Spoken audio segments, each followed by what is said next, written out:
Hello, good morning, सुप्रभात। उम्मीद है आप सब लोग बेहतर होंगे। मैं हर बार इसलिए ऐसा पूछता हूं क्योंकि अभी कोरोना का टाइम चल रहा है, तो मैं चाहता हूं कि आप सब लोग जो है पूरी सावधानी को बरतें। और अभी हाल ही में रिसर्च से ये मालूम चला है कि जो यदि आप मास्क का सही से इस्तेमाल करते हैं तो मास्क खुद एक वैक्सीन के समान काम करता है। होता ये है कि यदि हम मास्क का सही से इस्तेमाल करें तो हमारे अंदर जो वायरसेस हैं उनका लोड काफ़ी कम हो जाता है। ऐसा नहीं है कि मास्क 100% प्रोटेक्शन दे पाता है, लेकिन तकरीबन तब भी 70 से 90% तक प्रोटेक्शन हमको मास्क से मिल जाता है। तो क्या होता है कि जो वायरस का इनोकुलम डोज होता है, जो ऐसा कह सकते हैं बीमारी पैदा करने के लिए एक निश्चित क्वांटिटी में वायरस चाहिए होता है, तो वो वायरस का लोड काफ़ी कम हो जाता है।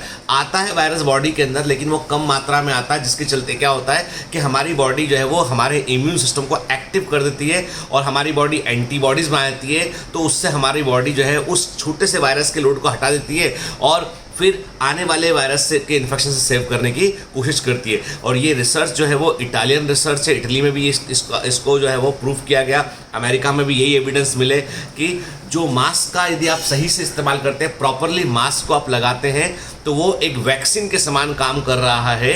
और इसलिए जब भी घर से बाहर निकले तो प्लीज़ बियर मास्क प्रॉपरली, ठीक है ना। हमारे जो मंत्री महोदय हैं, जो बहुत सारे दिखाई पड़ते हैं टीवी पर, आपको पत्रकार दिखाई पड़ते हैं जो जहाँ पे चिन पे मास्क लगाए हुए हैं, यहाँ मास्क लगाए हुए हैं, ऐसा मास्क नहीं लगाना है, प्रॉपर मास्क लगाना है। कि हर बार मैं इसलिए बोलता हूँ क्योंकि ये हाई अलर्ट का समय है। भारत जो है वो नंबर 2 पे आ चुका है, अब नंबर 1 पर पहुंच जाएगा कोरोना के केसेस में के, इसलिए हम सबको ध्यान रखने की आवश्यकता है। चलिए, ये तो बात हुई कोरोना के ऊपर, जो बिल्कुल समसामयिक मुद्दा है, कंटेम्प्रेरी मुद्दा चलता रहता है उठ के। अब मैं आपसे आज बात करूंगा the formula of success in terms of physics के। यदि हम भौतिक शास्त्र में बात करें, हम फिजिक्स में बात करें, तो सक्सेस का एक फॉर्मूला होता है। याद रखिएगा, फिजिक्स में हमेशा फिजिक्स में सबसे इम्पॉर्टेंट कोई चैप्टर है वो है वेक्टर। यदि फिजिक्स में आपने वेक्टर वाला चैप्टर ठीक से नहीं पढ़ा है तो आप बहुत सारा फिजिक्स नहीं कर पाएंगे। कारण यह है कि फिजिक्स में तमाम प्रकार के फोर्सेस को जोड़ना होता है, घटाना होता है, ठीक है। यानी physics is all about the direction and forces. यानी फिजिक्स सब कुछ जो है उसमें दिशाएं हैं, उसमें बल है। और वो जैसे आपने देखा होगा जब फिजिक्स के क्वेश्चन सॉल्व करते हैं तो फ्री बॉडी डायग्राम का इस्तेमाल करते हैं कि हर एक बॉडी पर लगने वाले टोटल फोर्सेस को निकालते हैं, बाद में कैलकुलेट कर लेते हैं कि भाई टोटल रिजल्टेंट क्या रहेगा, है ना। तो मेरे हिसाब से मैं ऐसा कहता हूँ कि फिजिक्स के जो है उसकी टर्म में हम बात करें तो कोई भी सफलता जो है वो 3 चीज़ों पर डिपेंड करती है। सक्सेस जो है वो उसके लिए 3 क्वांटिटीज़ की रिक्वायरमेंट होती है। एक होता है एबिलिटी, ठीक है, एक होता है एबिलिटी हो गया आपका। दूसरा आपका होता है कि जो सेकंड चीज़ होता है वो होता है आपका डायरेक्शन, ठीक है, दिशा, ठीक है। तीसरा होता है स्पीड, ठीक है। यानी कोई भी जो आपका फिजिक्स के टर्म्स में आप सक्सेस को देखेंगे तो what you need is the one vector is ability, second is the आपका direction, third is the speed, ठीक है ना। अब यहाँ पर सबसे बड़ी बात यह है कि यदि आप कोई भी सक्सेस को जीवन में पाना चाहते हैं तो आपको सबसे पहले इस बात का यकीन करना पड़ेगा कि आप उसको पाने के लायक हैं, आप एबल हैं उसके लिए। और ये कोई जन्म के साथ नहीं होता है, ये डिसाइड हो करेंगे आप स्वयं के, आप में कितना उसको पाने की चाह है। कई बच्चे जब मुझसे ऐसा पूछते हैं, कई सारे लोग मुझसे ऐसा पूछते हैं कि पैशन का मतलब क्या है। यानी यदि वो पैशन या जुनून को नहीं समझते हैं, पैशन या जुनून उसको आप नहीं समझते तो आप उसका मतलब कभी समझ ही नहीं पाएंगे आप। अरे जुनून वही होता है जो किसी चीज़ को पाने के लिए होता है, ठीक है। कई बार लोग जो है इसका इस्तेमाल जो है वो आपसी संबंधों के लिए करते हैं भाई, ठीक है, कि हमको जुनून है, ठीक है, उसके लिए भी करते लोग। लेकिन जब जुनून आपकी सफलता के साथ जुड़ा होता है ना तो वो आपको सफलता के और नज़दीक लेकर जाता है, ठीक है। तो सबसे पहली बात है कि आपको एबिलिटी, पहली क्वालिटी है एबिलिटी, कि आपको इस बात का यकीन करना पड़ेगा कि आप एबल हैं, आप योग्य हैं, और इसलिए आप जब तक आप डिजर्विंग नहीं बनेंगे तब तक आपको वो चीज़ नहीं मिलेगी, ठीक है। तो आपको अपनी एबिलिटी पे सबसे पहले यकीन करना पड़ेगा खुद, ठीक है, कि आप एबल हैं या नहीं है, ठीक है। यदि आपको लगता है कि आप इस लायक नहीं हैं, जाहिर सी बात है, इफ़ यू थिंक कि आप सोचते हैं कि आप जीत जाएंगे या आप सोचते हैं कि आप नहीं जीत पाएंगे, दोनों कंडीशन में आप सही हैं, क्योंकि वो करने वाले तो आप ही हैं। तो इसलिए नंबर 1 एबिलिटी। नंबर 2 डायरेक्शन के, आपको सही दिशा पता होना चाहिए, और डायरेक्शन में हेल्प करते हैं आपके गुरुजन के, आपके जो सीनियर्स होते हैं, जो आपके टीचर्स होते हैं, वो आपको बतलाते हैं कि इस दिशा में आप इस फोर्स को लगाओगे तो इसका रिजल्ट ये आएगा। कि फिजिक्स में भी ऑल अबाउट डायरेक्शन होता है। आप देखेंगे फिजिक्स में फोर्स लगाते हैं, नीचे mg लगता है, ऊपर r पहुंच जाता है, उसमें रिएक्टेंट फैक्टर जो होता है। क्यों ऐसा होता है? यानी फोर्स हमेशा फिजिक्स में बराबर और अपोजिट डायरेक्शन में लगते हैं। Newton's third law of motion की बात करते हैं। इसका मतलब ये, जब भी आप सक्सेस के लिए प्रयास करेंगे तो उतना ही मात्रा में डिस्ट्रैक्शन आपको अपोजिट खींचने की कोशिश करेगा। ठीक है, उतनी मात्रा में डिस्ट्रैक्शन आपको अपोजिट डायरेक्शन में खींचने की कोशिश करेगा, और इसी जद्दोजहद में यदि हम आगे बढ़ जाते हैं तो ही हम जीत पाते हैं।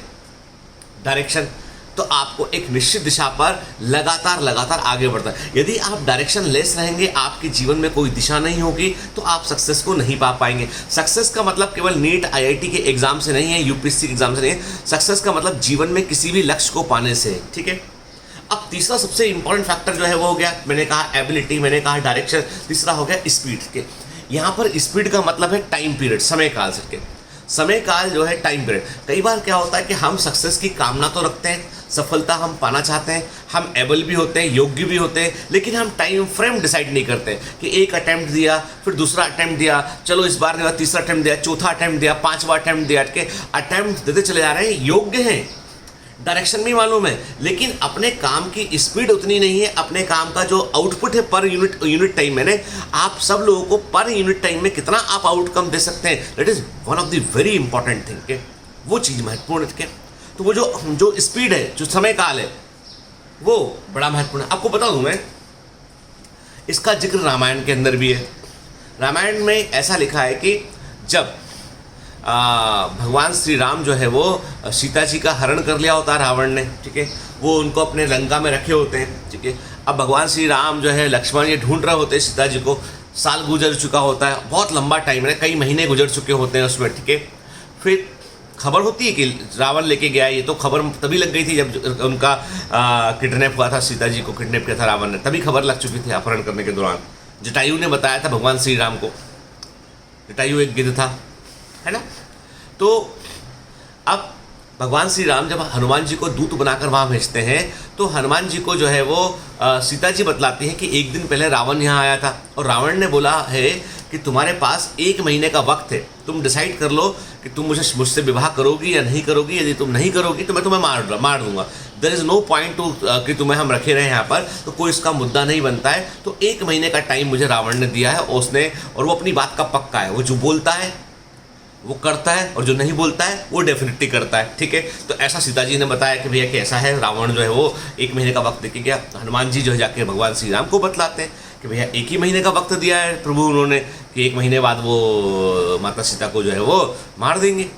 अब भगवान श्री राम जो है वो एकदम एक्टिव आते हैं, और एक्टिव हो जाते हैं। अब वो वाली सुग्रीव तमाम जो सब सुग्रीव से मिलते हैं, सब कुछ की सेना तैयार करते हैं, और महीने भर के अंदर वो रावण के सामने खड़े होते हैं और युद्ध करते हैं, और वो जीत जाते हैं। ठीक है, इस पूरी प्रोसेस को अब ये नहीं बोल सकते हम कि यदि नहीं होता तो क्या होता, कि वो सब हम अंदाजा नहीं लगा सकते। लेकिन रावण के जो है वो रावण से लड़ने के लिए भी उनको एक टाइम फ्रेम डिसाइड करना पड़ा। उनको दिशा मालूम थी, उनमें एबिलिटी थी, लेकिन वो जो स्पीड थी वो स्लो थी। लेकिन जैसे ही खबर मिली कि नहीं भाई अब इतना टाइम फ्रेम फिक्स हो गया, अब तो जो है वो स्पीड से काम करना पड़ेगा, तो उन्होंने रातों रात सेतु बना डाले, पुल बना डाले, वहाँ पहुँच के हमला किया और जीत भी गए। ठीक है, तो ये सारी कहानियाँ क्या बतलाती हैं हमको, ये सब सारी के सारे जो हमारी जो एंशिएंट जो हमारी स्टोरीज़ हैं, जो हमारे धर्म ग्रंथ हैं, वो हमको यही बतलाते हैं कि समय का महत्व के टाइम जो है वो लगातार आगे बढ़ रहा होता है। और हम सब लोग भी बेसिकली वी ऑल आर, हम सब भी एक टाइम फ्रेम है उनके, हमारे अंदर भी टाइम फ्रेम लगातार आगे बढ़ रहा है। तो आपको यदि सफलता चाहिए, सही समय पर सफलता चाहिए, तो आपको अपने कामों को स्पीड अप करना पड़ेगा। और always follow the rule of physics की आपकी एबिलिटी, आपका डायरेक्शन और आपकी स्पीड, तीनों चीज़ों का सही कॉम्बिनेशन होना चाहिए। और स्पीड का मतलब यहाँ पे कि आउटपुट पर यूनिट टाइम, यदि 1 घंटा पढ़ते हैं तो उसका क्या आउटपुट निकालते हैं। यदि आप 1 घंटा पढ़ के आउटपुट कम निकाल रहे हैं तो मतलब जाहिर सी बात है कोई दूसरा आपसे स्पीड में आगे निकल जाएगा। के आप में एबिलिटी है, आप में डायरेक्शन भी ठीक है, लेकिन आप आउटपुट कम निकाल रहे हैं। इसलिए please speed up, get up के, और हमेशा जो है वो लगातार कोशिश करते रहिए। ठीक है ना। Have a great day, all the best.